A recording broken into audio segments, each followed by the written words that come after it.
Selamat pagi. Assalamualaikum warahmatullahi wabarakatuh. Om Swastiastu. Salam kesejahteraan bagi kita semua. Perkenalkan, saya Putu Ayu Anggia Agustina, selaku dosen program studi akuntansi di Fakultas Ekonomi dan Bisnis Universitas Terbuka. Yang dalam kesempatan ini saya mengikuti sertifikasi dosen 2026 untuk menunjukkan unjuk kerja tridharma saya. Saya mengampu mata kuliah Auditing 2 dengan status mata kuliah wajib dengan SKS 3 dan syaratnya adalah menempuh mata kuliah Auditing 1. Dan itu bisa ditempuh oleh mahasiswa di semester 7. Auditing 2 ini diharapkan mahasiswa mampu menerapkan prosedur audit siklus transaksi sampai nanti bisa menyampaikan opini seperti itu. Dan dalam hal ini pembelajarannya akan dilaksanakan dalam bentuk tutorial webinar. Mata kuliah ini menggunakan CPL 05 yang mana mahasiswa itu mampu menguraikan konsep teoritis dan menerapkan audit atas laporan keuangan berbasis teknologi sesuai dengan standar audit dan peraturan perundang-undangan. Dan juga CPMK 0501, mahasiswa menerapkan perencanaan dan prosedur audit permulaan atas laporan keuangan sesuai standar dan etika.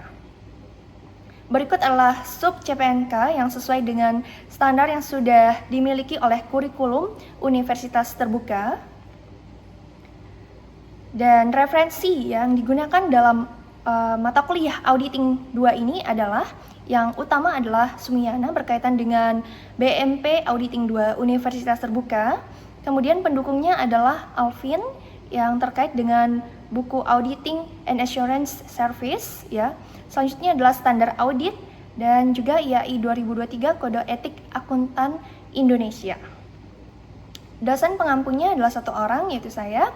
Kemudian jumlah pertemuannya adalah 16 kali pertemuan dengan beban waktu pembelajaran 3 SKS. Ujian akhir semester itu pada pertemuan ke-16. Dan dalam hal ini student center learning-nya itu menggunakan tutorial webinar ya, Silayar, dan itu bisa diakses di websitenya silayar.ut.ac.id yang dapat menggunakan kita nanti belajarnya adalah konvensional learning serta diskusi dan pengumpulan tugas. Jadi ini tampilan Silayarnya. Dan kemudian untuk bobot yang dapat diberikan adalah tutorial dan UAS ya, di mana tutorial ini itu terdiri dari kehadiran, keaktifan dan tugas ya. Itu bobotnya adalah 50%. UAS 50% sehingga totalnya adalah 100%. Baiklah, itu dia rangkuman yang ada dari RPS Auditing 2. Semoga nanti ke depannya mahasiswa dapat mendapatkan manfaat ya dari mata kuliah ini. Selamat menyaksikan. Selamat pagi rekan-rekan mahasiswa. Selamat pagi, Ibu. Ya, semoga sehat-sehat semua ya. Nah, sekarang kita sudah memasuki perkuliahan pertemuan ketiga ya, terkait audit siklus pendapatan. Nah, sebelum kita memulai perkuliahan, mungkin Kak Indah minta tolong untuk memimpin doa ya. Baik, Bu. Izin teman-teman, sebelum kita memulai pembelajaran, mari kita berdoa terlebih dahulu. Berdoa mulai. Berdoa dapat diakhiri. Oke, terima kasih Kak Indah.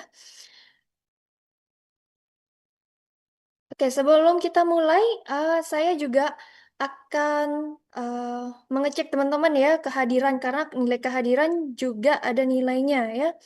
Mulai dari yang pertama ya, itu ada Maulina Permadani, hadir, Aditya Widi, Hadir, Bu. oke, Dayusri, Hadir, Bu. Ike Movinda Devianti, Hadir. oke. Terus Indah Nur Rizkiana, Hadir, Bu. oke. Niputu Ayu Teja Daneswari, Hadir, Ibu. Rosminda Meriana Damanik, Hadir, Bu. Oke, Sharon Kayala? Hadir, Bu. Oke, ya. Oke, teman-teman, kita lanjut ya. Tetap semangat. Nah, seperti biasa ya, kita mengadakan pretest sebagai pemanasan gitu ya. Teman-teman bisa langsung masuk linknya ya. Kodenya ya, 309393 ya. Oke, silakan diketik namanya. Oke, baru 3 orang yang hadir. Sekarang kita start ya.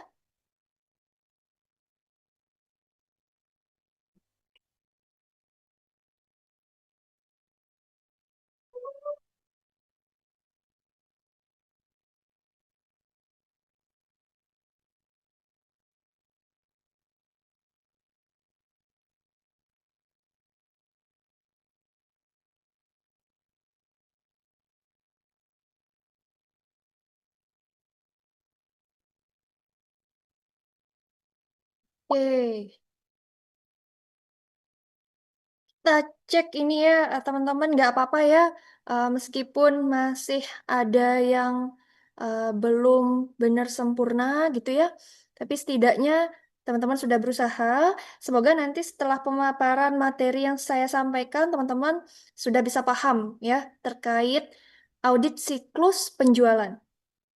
Nah, sebelum yang lebih panas lagi ya, untuk memahami materi ini ya, teman-teman, apa sih yang harus dipahami auditor nih sebelum mengambil keputusan audit pada siklus pendapatan? Ayo coba dijawab. Siapa nih yang sudah siap? Silakan teman-teman.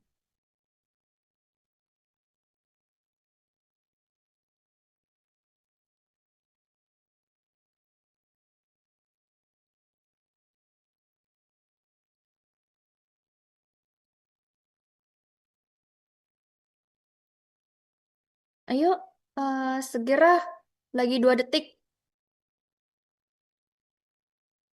Oke.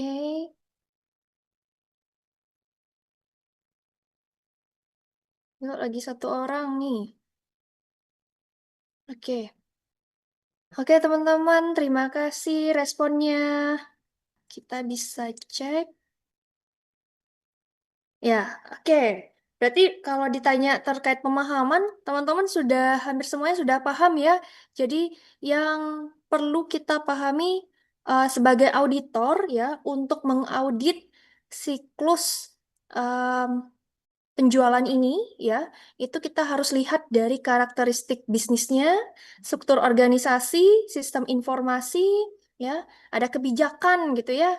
Jadi itu juga harus ada sesuai standar. Kemudian faktor yang lainnya ya, seperti faktor industri dan faktor ekonomi. Nah, dalam siklus pendapatan ini ya, itu biasanya audit ya, itu kita sudah tahu sebagai auditor itu pasti kita akan mengecek risiko ya. Ya, risikonya risiko bawaan ya, teman-teman ya. Yang mana itu yang menjadi pertimbangan. Karena kenapa? Karena risiko ini sudah melekat dalam pengendalian internalnya siklus pendapatan ya. Mulai kita cek penjualan fiktif, kemudian ada pengakuan pendapatan terlalu dini gitu ya. Jadi kayak misalnya sekarang dibuatin faktur gitu ya, seolah-olah ada penjualan gitu ya. Padahal itu barang belum dikirim, tapi sudah diakui sebagai pendapatan. Nah, itu mungkin maksud perusahaannya biar si perusahaan laba ya, labanya besar terlihat di akhir tahun ya. Nah, kemudian ya, di dalam risiko bawaan ini, teman-teman harus cek ya dengan cara mengidentifikasi yang mana nih risiko tinggi ya. Nah, itu teman-teman contohnya ada penjualan fiktif ya. Kalau terlalu banyak penjualannya itu harus dicek berdasarkan bukti. Jadi, meskipun kalau akuntansi itu dicatat ya, kemudian sudah dilaporkan di laporan keuangan, tapi kita harus bukti ya karena kita mengaudit ya. Kemudian prosedur audit apa nih yang harus digunakan? Lalu tentukan juga luas pengujiannya sampai mana nih samplingnya ya. Apakah dalam perusahaan yang diaudit ini mengandung risiko rendah atau tinggi ya. Sehingga nanti kalau sudah tepat ya otomatis itu akan mengurangi risiko salah saji material ya. Sehingga tuh mengefisiensi waktu audit juga ya, teman-teman. Nah, kemudian di dalam prosedur audit ini ya, untuk mengidentifikasi salah saji ya, seperti yang tadi sudah ditentukan resikonya, kemudian prosedurnya, kemudian pelaksanaan pengujiannya, buktinya ya. Nah, itu apa aja sih bentuk-bentuknya ya? Jadi jenisnya itu ada mulai dari faktor penjualan ya, itu melakukan inspeksi dokumen mulai dari surat jalan memang benar nggak ada penjualan, ada pengiriman barang, kemudian observasi nih ke tempat yang menerima kasnya. Nah, kemudian harus ada konfirmasi. Jadi kalau di dalam audit, kalau kita sudah melihat apakah ini penjualannya penjualan kredit atau kas. Kalau kas kan udah langsung masuk ya ke dalam rekening perusahaan. Tapi kalau kredit itu kita harus cek kembali apakah ada unsur piutang. Nah, itu harus dilakukan pengiriman konfirmasi kepada pelanggan. Kemudian dihitung lagi berdasarkan dari data laporan dan juga bukti yang ada. Seperti itu. Jadi jangan sampai salah ketika melakukan prosedur. Nah, kemudian dilanjutkan dengan membandingkan tren antara penjualan dan piutang. Setelah itu kita wawancara dengan di bagian penjualan dan keuangan, ya, seperti itu ya. Kemudian aspek-aspek pengendalian, ya, teman-teman ya. Perlu diketahui ya, itu kita bisa melihat dari lingkungan, kemudian risiko, ya, aktivitasnya seperti apa.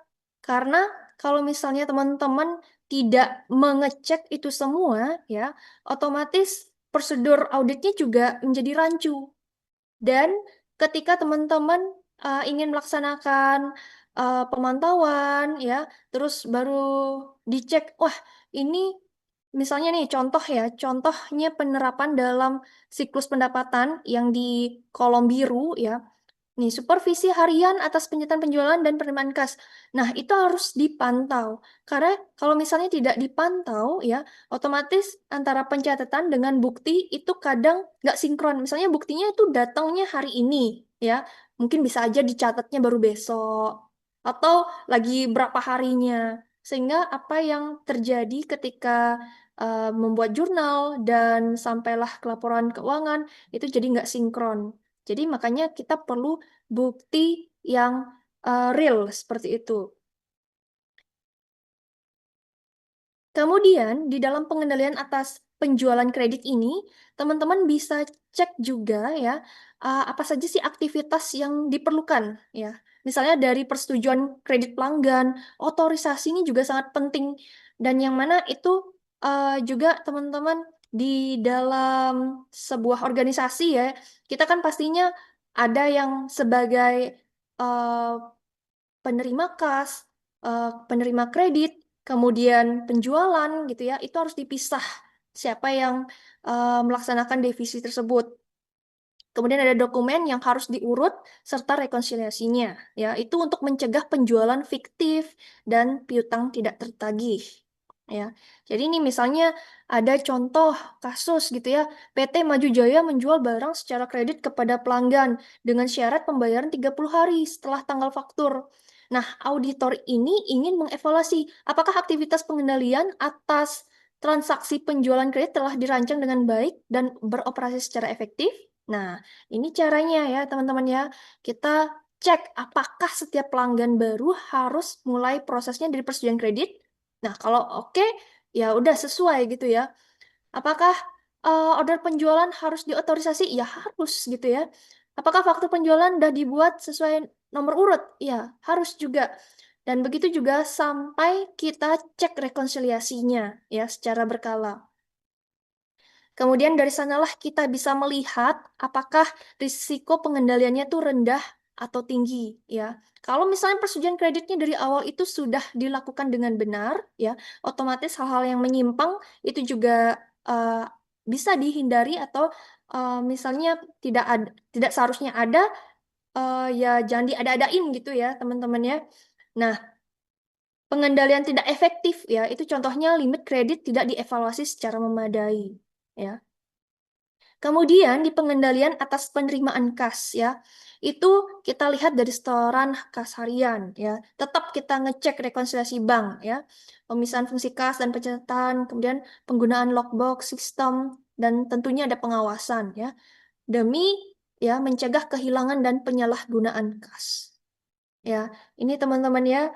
Jadi aktivitasnya itu sama juga ya, harus ada pemisahan tugas. Jadi kalau misalnya tugasnya nggak dipisah sama-sama ini, jadinya sangat rentan riskan itu untuk melakukan hal-hal yang tidak wajar, ya. Sehingga itu akan berpengaruh pada perusahaan dan otomatis indikasi risiko tinggi pun bisa saja mungkin terjadi seperti itu. Ya, jadi maka itu perlu yang namanya tetap pengecekan pada dokumen bukti yang real. Nah, kemudian penyesuaian terkait penjualan ya. Jadi pengendalian ini kita cek di retur penjualan, potongan penjualan, penghapusan piutang ya. Itu teman-teman kalau nggak dicek ya, kita kan pastinya akan melihat ini ya salah saji material ya. Jadi fiktif dia ibaratnya dokumennya itu ya. Dokumen pun bisa dibuat juga fiktif, teman-teman. Jadi teman-teman harus yang namanya cek ya dengan melihat otorisasinya. Apakah sudah diotorisasi atau belum ya. Kemudian dokumen pendukung yang lengkap. Kemudian setelah itu direview ya. Dan ini pun sama untuk kegiatan aspek-aspek uji pengendalian ya, tetap itu harus ada pemisahan tugas ya. Dan eh, sampai juga dengan teman-teman harus mendokumentasikan karena kita misalnya audit sudah kita bilang ini ada temuan ya, ini ada salah saji material sebesar ini gitu ya, salah pencatatan dan lain sebagainya. Tapi kalau teman-teman nggak dokumentasi itu bisa aja buktinya dihilangkan ya. Jadi teman-teman kalau nanti siapa tahu ada cita-cita jadi auditor ya, itu teman-teman harus kritis ya. Dan juga itu teman-teman punya hak untuk meminta dokumen yang real seperti itu. Nah, ini ada contoh kasus nih, PT Maju Jaya ya. Nah, ini dalam prosedur auditornya ya, seperti yang teman-teman udah lihat, yang mana ini kasusnya setiap pelanggan harus memperoleh persetujuan limit kredit sebelum barang dikirim ya. Nah, auditor memilih 50 sampel faktur penjualan kredit secara acak ya. Itu itu pun auditor juga yang namanya auditor ya kalau sudah bekerja ngaudit ya pastinya sudah memiliki naluri insting gitu ya. Jadinya tahu yang mana nih sekiranya ya dari em, populasi faktur penjualan yang sebesar itu yang banyak gitu ya. Mungkin ini 50, mungkin ada yang 100, ada yang 200. Nah, kita harus bisa sampling dengan benar seperti itu. Karena kalau misalnya salah ya itu akan perusahaan ya akan rugi ya. Nah, sehingga kalau kita sudah sesuai dengan pengendalian yang sudah dilakukan ya ujinya, itu pastinya nanti akan mendapatkan risiko pengendalian yang lebih rendah ya. Dan kebalikannya kalau misalnya tidak ada data real gitu ya, tidak ada bukti yang real, ya otomatis pengendaliannya akan resikonya tuh menjadi tinggi ya, teman-teman mahasiswa. Kemudian faktor-faktor yang mempengaruhi penentuan level risiko uji detail ya. Ya, pasti itu risiko bawaan, pengendalian ya, materialitas ya. Ya, itu jadi teman-teman bisa uh, di cross check gitu ya ketika sudah melaksanakan pengendalian internal ya. Itu harus diuji lagi, benar nggak sih sudah ada ini transaksi sebanyak ini, terus dari sekian transaksi itu ada penyimpangannya nggak? Nah, itu harus dicek karena itu hal yang eh, mungkin nggak melakukan pelanggaran, mungkin ada yang ceroboh, tidak teliti, sehingga ada yang salah atau kelupaan gitu ya membuat faktur seperti itu. Ya, jadi teman-teman harus detail untuk mengecek. Jangan sampai di data laporan keuangan itu fiktif. Nah, kemudian dalam hal ini teman-teman ya kondisi perusahaan kalau misalnya sudah sesuai gitu ya, pastinya auditor juga ketika setelah menguji auditnya itu ya, otomatis resiko uji detailnya dapat diterima lebih tinggi ya. Dan begitu sebaliknya kalau misalnya pengendaliannya tidak berjalan efektif, ya otomatis resiko uji detailnya tidak dapat diterima ya, atau rendah aja. Jadi otomatis risikonya itu tinggi ya, susah untuk diterima. Nah, kemudian uji substantif atas piutang usaha ya. Jadi teman-teman harus bisa nih menunjukkan di mana keberadaannya, kelengkapannya sudah lengkap atau belum nih. Karena dokumen itu kan bukan cuma satu kertas gitu ya, tapi pasti ada beberapa rincian-rincian yang harus dicek kembali. Kemudian di akurasi ya, dicek totalnya ya. Nah, kita sebagai auditor juga memiliki hak dan kewajiban ya, tentunya untuk mengecek, bertanya sampai sedetil-detilnya ya, karena memang khusus ini ya, lingkupnya adalah audit siklus penjualan ya. Penilaian sampai akhirnya penyajian, oh udah sesuai ini gitu. Dengan cara kita bisa melaksanakan dengan konfirmasi piutang, pemeriksaan penerimaan kas, ya, analisis umur piutang, ya, sampai ke pemeriksaan dokumen penjualan. Nah, karena apa teman-teman ya? Apalagi nih tentang piutang ya, umur sudah lama ya, udah misalnya 2006, sekarang udah 2026, udah 20 tahun. Ya kalau misalnya perusahaannya itu perusahaannya masih berdiri, tapi kalau misalnya sudah tidak ada, nah itu masih tetap muncul di uh, apa daftar piutangnya. Nah itu bisa saja itu menjadi fiktif ya. Jadi itu harus segera dihapuskan seperti itu. Jangan sampai itu menambah beban ya untuk si perusahaan ya. Jadi teman-teman, jenis prosedur substantif ya, ini bisa dilakukan dengan konfirmasi ya. Kemudian dilanjut dengan prosedur analitis, pemeriksaan dokumen, kemudian pemeriksaan perhitungan kembali gitu ya sampai benar-benar oh ini sudah pas, ini sudah sesuai ya. Uji umur piutang ya, jangan sampai lewat batas seperti itu. Apalagi sampai tidak ada perusahaannya masih dianggap piutang gitu ya sama pelanggan. Oke, kemudian kita juga mengecek, tadi kan di awal kita udah bilang apa sih yang dicek di audit siklus penjualan, itu ada standarnya, kebijakannya, ya itu juga harus sesuai dengan si perusahaan ya. Jadi pengungkapan piutang dari akhir ke awal itu benar-benar diperiksa klasifikasinya, catatannya, cek pengungkapan kebijakannya, seperti apa dia, apakah ada kontrak terkait penjualan kredit, dan lain sebagainya. Oke, kemudian konfirmasi piutang itu bentuknya seperti ini ya teman-teman ya. Ada konfirmasi positif ya. Kalau ini skalanya dia adalah risiko yang tinggi ya teman-teman. Jadi sangat diperlukan untuk benar nggak sih ada piutang sebesar 125 juta? Ya harus dijawab setuju gitu ya. Kalau emang benar. Kalau nggak ya jawab tidak setuju. Seharusnya utangnya 200 juta. Jadi saldo yang benar tuh sekian loh gitu. Jadi ada perbedaan 75 juta seperti itu. Nah, itu harus tetap ada tantangan stempel si perusahaan. Nah, kalau misalnya dia negatif, ini bagi resikonya masih rendah. Jadi, kalau misalnya nggak mau direspon juga nggak apa-apa. Berarti kalau nggak direspon, artinya dianggap ini saldo udah sesuai. Gitu. Jadi, kalau nggak sesuai, barulah dia konfirmasi. Itulah maksudnya konfirmasi negatif. Oke, ini yang kegiatan pelajaran terakhir nih teman-teman ya. Jadi manfaat dari hasil audit siklus pendapatan itu apa ya? Jadi nanti setelah teman-teman tahu kualitas pengendalian internal seperti apa, risiko, kualitas pengelolaan piutang harusnya bagaimana ya, efektivitasnya proses penjualan seperti apa ya. Jadi nanti untuk audit berikutnya itu lebih bagus ya, karena udah prosesnya di awal sudah perbaiki, sudah kita misalnya ada temuan, sudah kita sampaikan untuk tidak seperti itu lagi ya. Jadi berikutnya ya bisa lebih lancar gitu ya.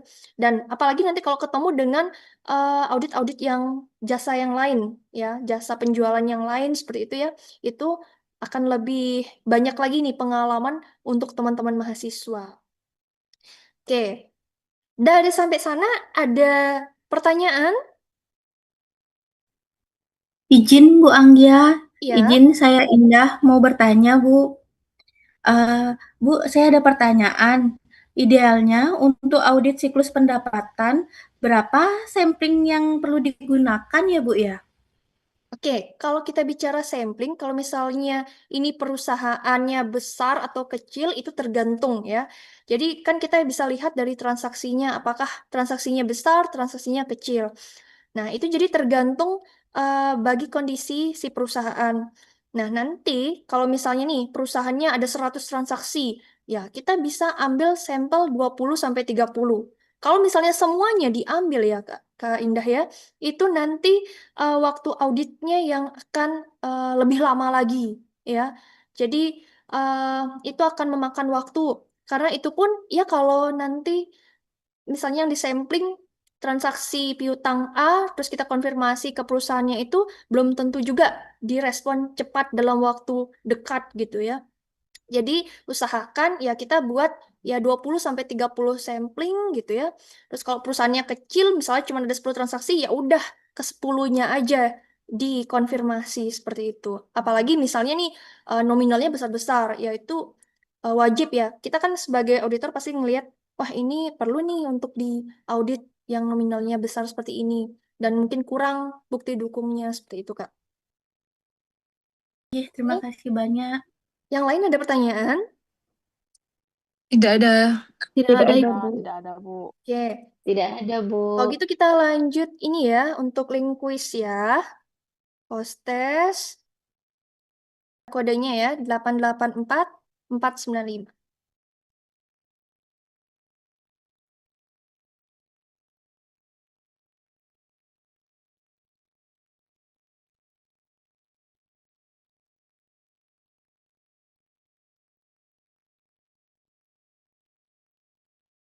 Oke, kita mulai ya.